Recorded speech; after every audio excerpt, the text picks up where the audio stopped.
போட்டுங்க 2 டேப். ஒரு பக்கம் தெர்மோடைனமிக்ஸ், இன்னொரு ஹீட் ட்ரான்ஸ்ஃபர். தெர்மோடைனமிக்ஸ் எதுக்காக படிக்கிறோம்?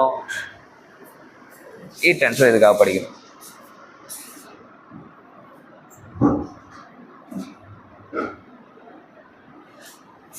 ஸோ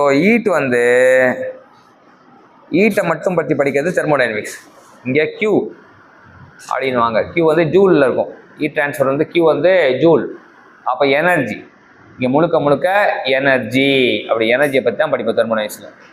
அங்கே ரேட் ஆஃப் ஹீட் ட்ரான்ஸ்ஃபர், அங்கே rate of heat transfer Q தான் சொல்லுவாங்க.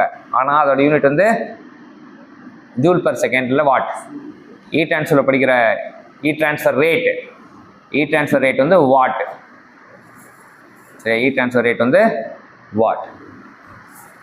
தி எனர்ஜி அங்கே வாட்னா power. Rate of heat transfer.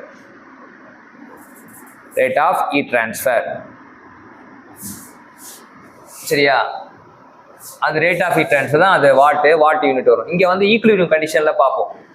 தெர்மோடைனமிக்ஸை முழுக்க நம்ம ஆராய்ச்சி பண்ணும்போது ஈக்குலிபிரியம் கண்டிஷனில் வச்சு தான் நம்ம வேலை செய்வோம். ஆனால் அங்கே என்ன அப்படின்னா நான் ஈக்குலிபிரியம் கண்டிஷன்.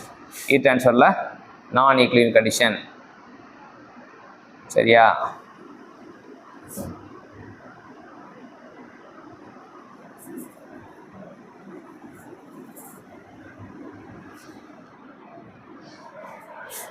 ஸோ என்ன புரிஞ்சு சொல்லுங்கள் பார்ப்போம் technical champion. Good morning all. Good afternoon all. My name is Kaudam. I am coming from Virudhunagar. Now we going to நம்ம என்ன பார்த்தோம்னா தெர்மோடைனமிக்ஸ்க்கும் ஹீட் ட்ரான்ஸ்ஃபருக்கும் டிஃப்ரென்ஸ் பார்க்கலாம்.